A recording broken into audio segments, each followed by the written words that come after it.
축복합니다. 가끔 느끼고 생각하는 거지만 대표 기도를 통해서 은혜를 받고 있고 대표 기도 할 때마다 아멘으로 받으시는 우리 성도님들을 볼 때 너무 감사하다 그런 생각을 합니다. 오늘도 역시 그랬는데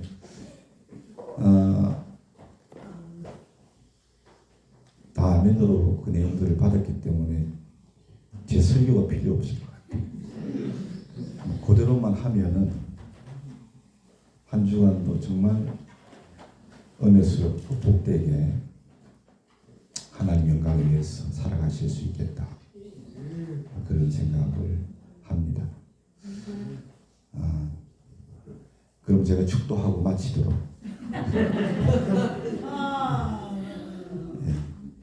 그 정도로 참 기도의 내용이 너무나 은혜가 되고 감사합니다.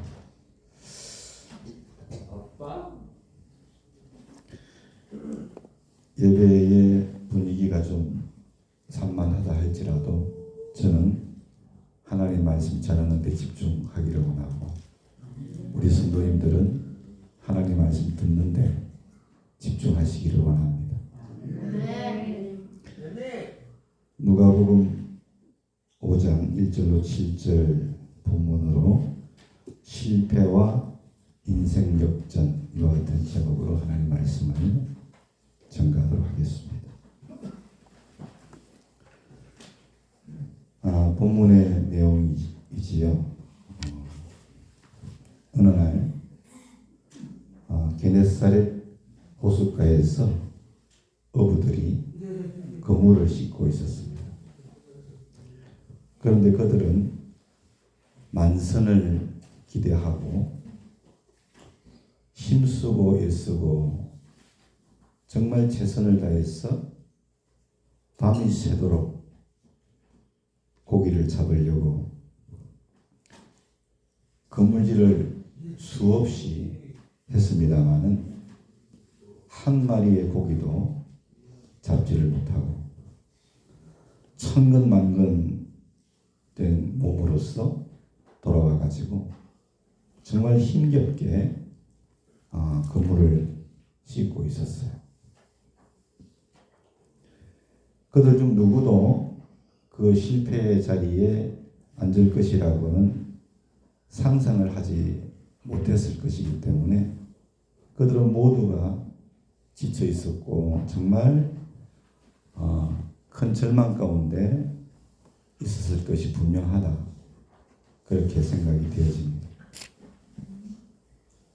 다음을 기약했을 수도 있을지 모르겠지만 어쩌면 이보다는 그들은 화가 났을지도 모르겠습니다. 그런데 바로 그때 바로 그 실패의 자리에 예수님께서 찾아오셨어요. 배 두 척이 있었는데 그 중에서 베드로의 배에 오르셨고 몰려든 무리에게 말씀을 전하신 이후에 베드로에게 이렇게 말씀하셨어요. 4절입니다. 깊은 곳으로 가서 그물을 내려 고기를 잡으라.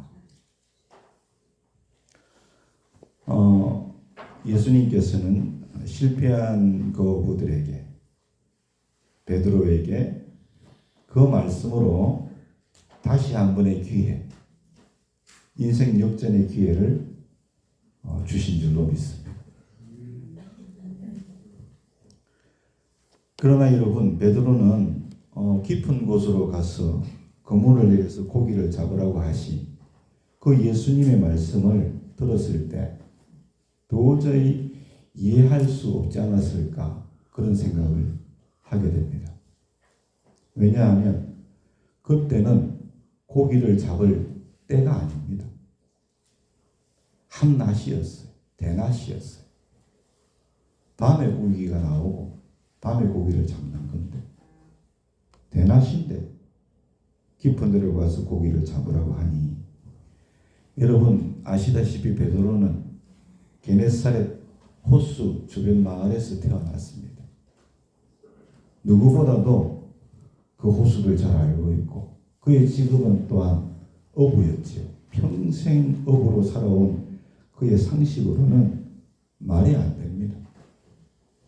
그러니까 예수님의 그 말씀, 깊은 곳으로 가서 그물을 내려 고기를 잡아라 하신 그 말씀은 도저히 이해할 수 없는 말씀이었을 것입니다. 그런데 여러분, 베드로는 다시 바다로 나갔죠. 여러분, 그러면 무엇이 그 실패와 절망 중에 있었던 베드로를 그렇게 움직였을까요? 뭐가? 5절입니다. 선생님, 우리가 밤새도록 수고했지만 아무것도 잡지 못했습니다. 그러나 말씀에 의지하여 내가 그물을 내리겠습니다.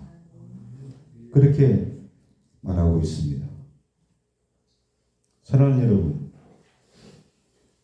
바로 여기에서 베드로의 그 인생 역전의 드라마가 시작이 되었다는 것을 잊어서는 안 됩니다. 말씀에 의지하여, 이것은 말씀에 순종하여, 이와 같은 뜻입니다. 실패의 자리에서 자기의 경험, 자기의 상식이 아니라 오직 예수님의 말씀을 따르겠습니다. 바로 그 말이었습니다. 실패의 자리에서 오직 말씀이, 즉 말씀에 의지함이 베드로를 움직일 수 있게 한 줄로 믿습니다. 그런데 여러분, 이처럼 실패하고 절망 가운데 있었던 베드로가 예수님께서 너 깊은 데로 가서 그물을 내려서 고기를 잡아, 그렇게 말씀했을 때 그가 말씀에 의지하여 나아가게 되었는데, 여러분, 그렇게 말씀에 의지해서 베드로가 움직일 수 있었던 근본적인 이유는 어디 있다고 생각하십니까?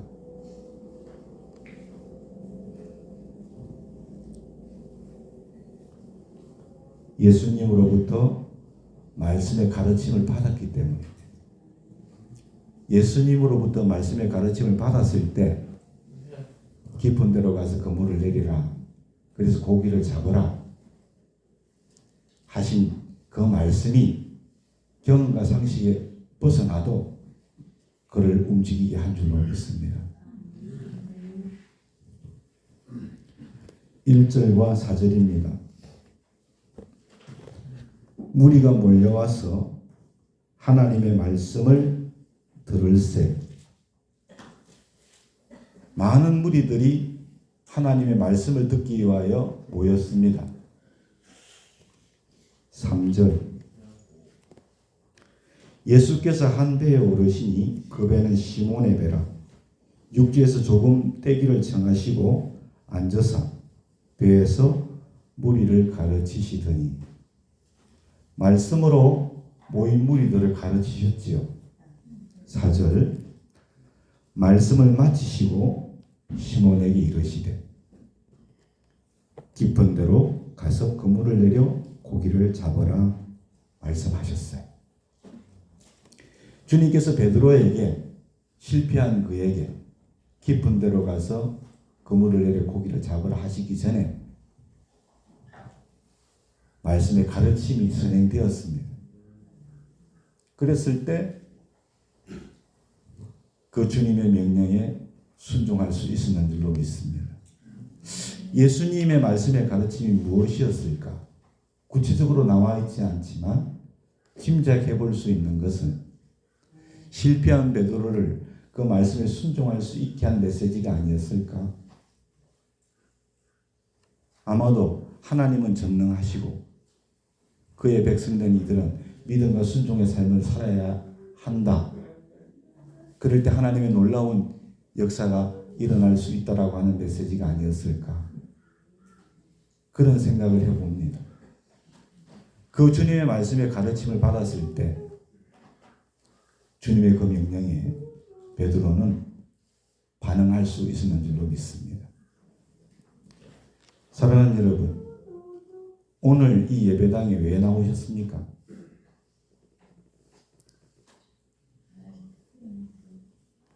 제가 생각했을 때 우리 교회에는 좀 특성이 있기 때문에 각자 다른 이유로 예배당을 찾았을 거라고 생각이 됩니다. 그러나 사랑하는 여러분, 우리는 복음서를 보면 예배당은 왜 찾아야 하는가? 다른 이유 없습니다. 하나님의 말씀 듣기 위해서 예배당에 와야 됩니다. 하나님의 말씀은 곧 예수 그리스도입니다. 사도 요한은 말씀이 육신이 되어서 우리 가운데 거하시는데 그분이 예수라 그랬어요. 우리는 예수님이 필요합니다. 왜요? 예수님은 누구를 위해 오셨어요? 죄인들을 구원하기 위하여 오셨어요. 여기 죄인 아니고 의인된 사람 여러분 얼마나 있나요? 저는 그래서 이 세상 모든 사람들이 예배당에 와야 된다고 생각합니다. 왜?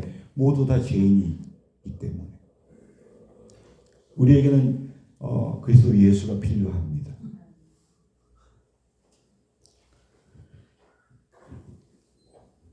오늘 이 시간 이후로부터 여러분들이 예배당에 오는 이유는 딱 한 가지. 하나님 말씀을 듣기 위해서. 그 말씀의 거울 앞에서 우리 스스로의 신앙을 비추어 보고 철저하게 회개하고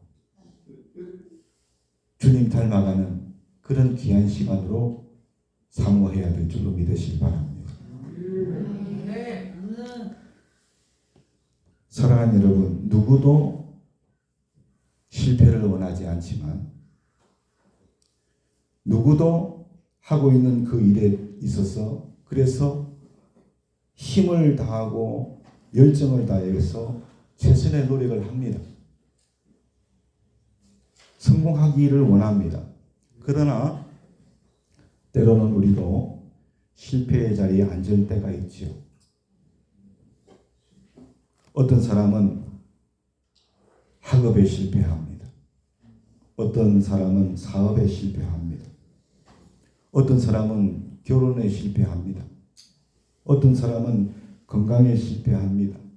어떤 사람은 가룟 유다처럼 신앙생활에도 실패합니다. 어떤 사람은 가인처럼 예배에도 실패합니다. 우리는 다 성공하기를 원하지만 그래서 힘쓰고 애쓰고 열정적으로 최선을 다하지만 마치 오늘 본문의 베드로와 어부들처럼 그렇게 최선을 다해서 그물질을 하지만 실패할 때가 있습니다. 그런데 그 실패의 자리에 예수님이 찾아오십니다. 저는 우리가 늘 성공하기를 저는 원하지 않습니다. 여러분, 실패가 도리어 은혜의 자리입니다. 실패가 도리어 겸손의 자리입니다. 여러분, 계속해서 성공만 한다고 생각해 보십시오. 얼마나 사람들이 교만하겠습니까? 얼마나 사람들이 자기 잘난 맛에 살겠습니까? 자기가 하나님 되지 않겠습니까?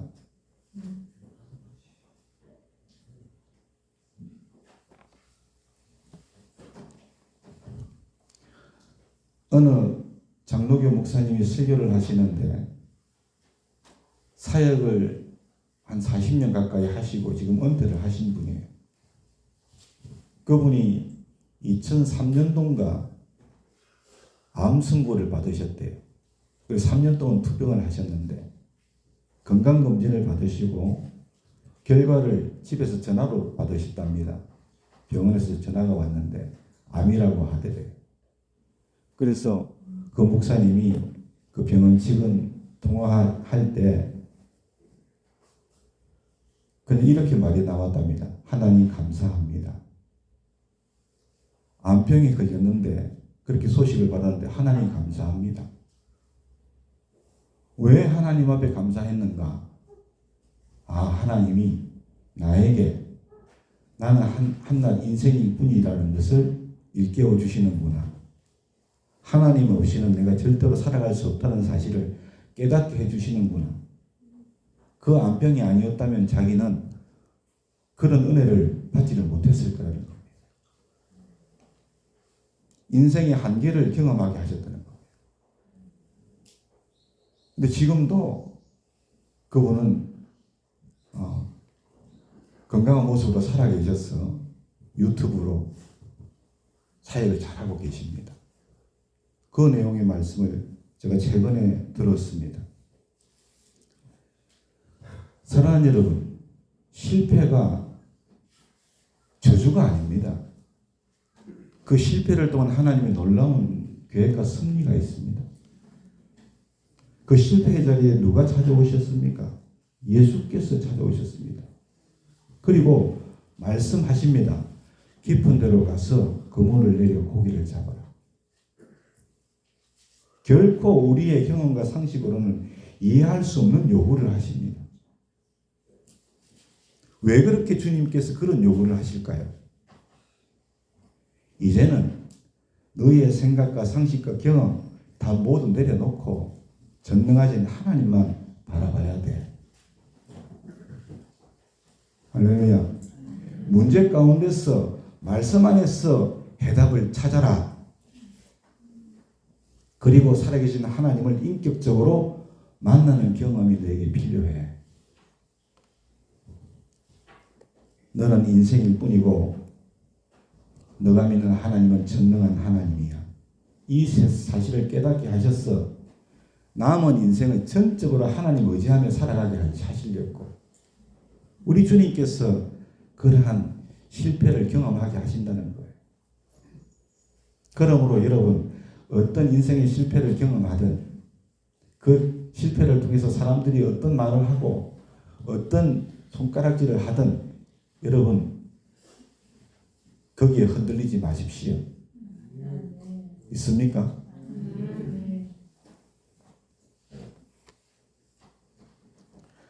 밤새도록 최선을 다해서 그물질을 했던 베드로가 실패의 자리에서 인생 역전의 주인공이 될 수 있었던 이유가 바로 여기에 있었는 줄로 믿습니다.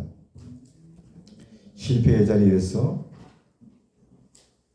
예수님의 말씀의 가르침에 은혜의 자리에서 말씀의 가르침을 받고 그 이후에 깊은 데로 가서 그물을 내리라고 하신 그 말씀에 여러분 앞에서 자기의 생각과 경험, 상식을 다 버리고 오직 하나님 말씀에 의지했기 때문에 그는 실패의 자리에서 인생 역전을 경험할 수 있었는 줄로 믿습니다.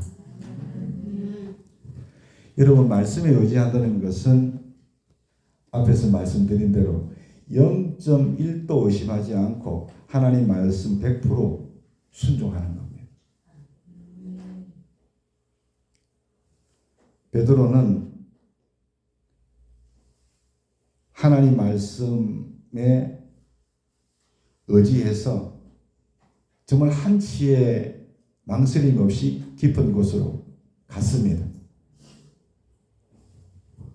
이야, 대단합니다. 우리 모두가 다 이와 같은 믿음으로 순종의 자리로 나가기를 원합니다. 할렐루야. 자기의 생각, 경험도 다 내려놓았습니다. 다른 사람 눈치도 안 봤습니다. 그 미쳤다고 하실 거 아닙니까? 밤새 잡은 나물 한 마리도 못 잡았는데 또 배를 몰고 나간다 하니 그 미친 거 아닙니까? 근데 다른 사람 눈치도 안 보고 실패에 대한 걱정도 안 하고 모두 그 순종의 그물에 담아가지고 그 모든 것을 그 게네사렛 호수의 가장 깊은 곳으로 그 그물을 내린 줄로 믿습니다. 사랑하는 여러분, 그때 어떤 일이 일어났습니까? 6절입니다. 고기가 심히 많아 그물이 찢어지게 되었다. 그렇게 말씀합니다. 여러분, 단 한 번의 그물질이었습니다. 단 한 번. 그물이 찢어질 정도로 고기가 많이 잡혔습니다.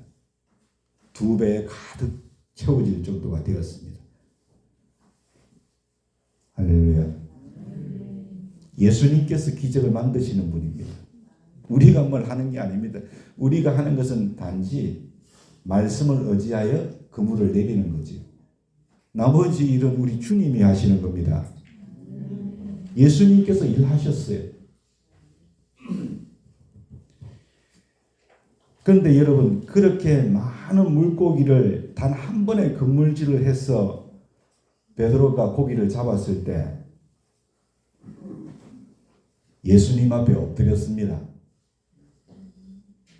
그리고 이렇게 고백합니다. 8절입니다. 주여, 나를 떠나소서. 나는 죄인입니다. 여러분, 그렇습니다. 우리가 실패의 자리에서 내 경험과 상식이 아닌 말씀에 순종함으로 하나님의 일하심의 기적을 경험하게 되면 우리가 뭘 깨닫겠습니까? 아, 한낱 나는 인생에 불과하구나. 제망은 인생에 불과하구나. 믿습니까? 그리고 예수님은 참 하나님이시구나. 이 두 가지 사실을 깨닫게 될 줄로 믿습니다. 이전에는 내가 하나님이었는데 내 경험과 내 지식으로 살았는데 상식으로 그렇게 살았는데 실패했잖아요. 나는 인생에 불과했구나. 말씀에 의지하고 순종했더니 하나님이 일하셨네. 하나님은 전능하신 하나님이구나. 누구나 다 베드로와 같이 고백하게 될 줄로 믿습니다. 그리고 그때 예수님께서는 베드로에게 이렇게 말씀하셨어요. 10절입니다. 이제 후로는 내가 사람을 취하리라. 여러분, 육적인 베드로가 영적인 사람이 되었습니다. 고기 잡는 사람에서 사람을 구원하는 삶으로 바뀐 겁니다. 예수님의 제자의 길을 걷게 되는 역사적인 순간입니다. 여러분, 이런 인생 역전이 어디 있겠습니까? 그렇지 않습니까? 물고기를 그물이 찢어질 정도로 잡았다고 인생 역전이 아니라 그가 육적인 사람에서 영적인 사람으로 바뀐 것이 인생 역전 아니겠습니까? 다른 게 뭐가 있겠습니까? 이제는 그물을 호수에 내리는 게 아니라 이제는 세상을 향하여 그물을 내리게 되는 영적인 어부가 되는 그런 순간이었는 줄로 믿습니다. 이런 하나님의 역사를 경험한 베드로 그리고 그와 함께 했던 어부들 11절입니다. 이렇게 말합니다. 그들이 배를 육지에 대고 모든 것을 버려두고 예수를 따르니라. 이게 진정한 인생 역전 아니고 무엇이겠습니까? 여러분, 그렇지 않습니까? 어제까지는 어부였는데 오늘부터는 예수 제자가 된 겁니다. 여러분, 말씀의 능력은 놀랍습니다. 우리가 그 말씀을 믿고 순종하면 그 말씀의 능력은 정말 놀랍습니다. 이와 같은 하나님의 역사를 보게 되기 때문입니다. 이것을 믿지 않는 여러분 가족들이 봐야 됩니다. 여러분 이웃들이 봐야 됩니다. 할렐루야. 어제까지는 어부였는데 오늘 보니까 예수님 제자네. 다른 이유가 아니고 말씀 따라 살았더니. 믿습니까?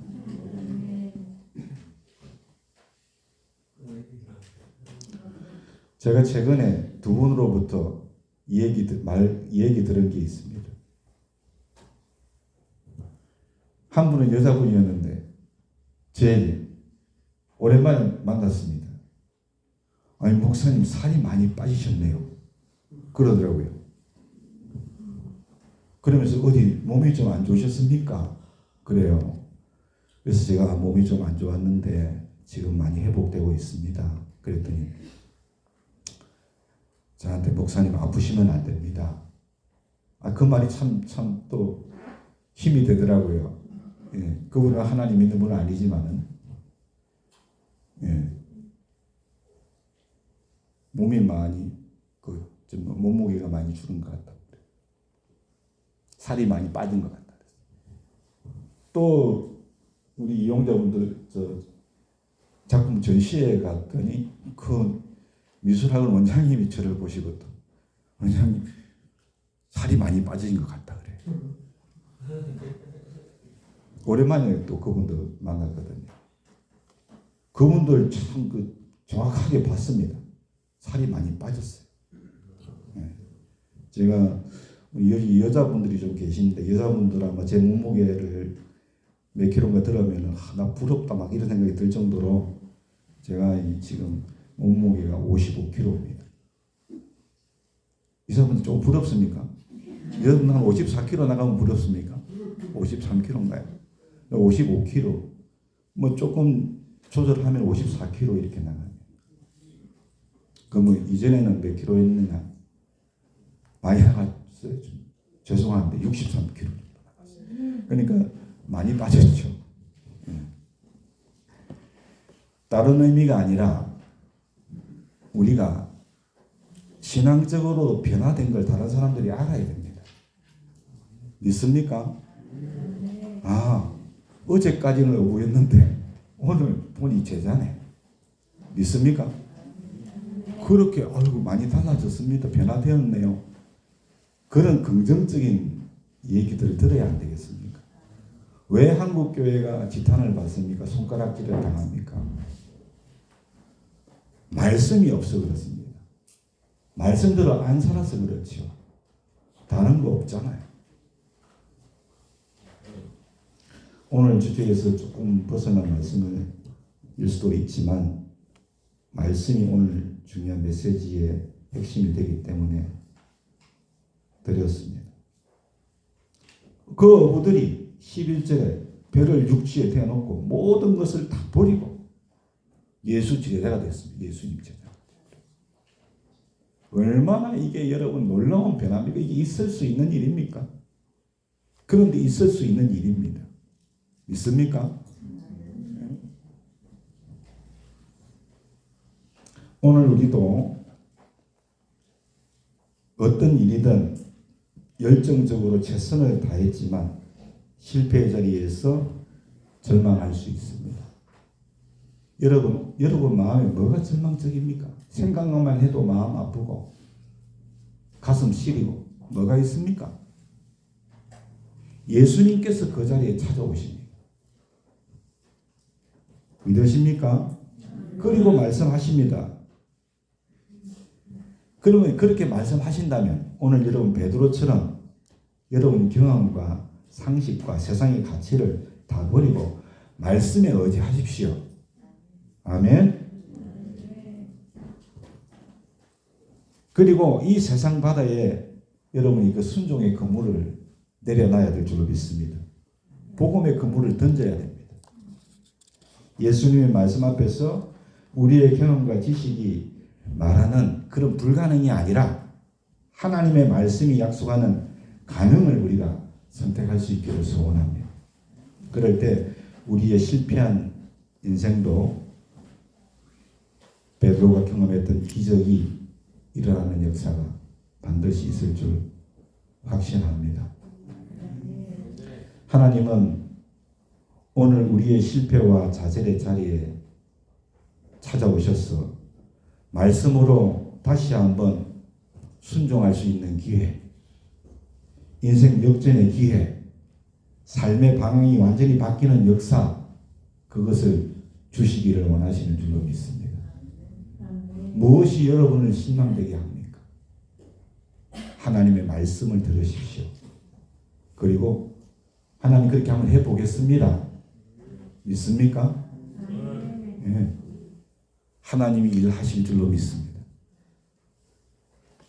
그리고 그 말씀에 순종하여 순종의 그물을 던질 때 진정 우리의 인생 역전의 기회를 경험하고 더 나아가서는 예수님의 제자가 되는 겁니다.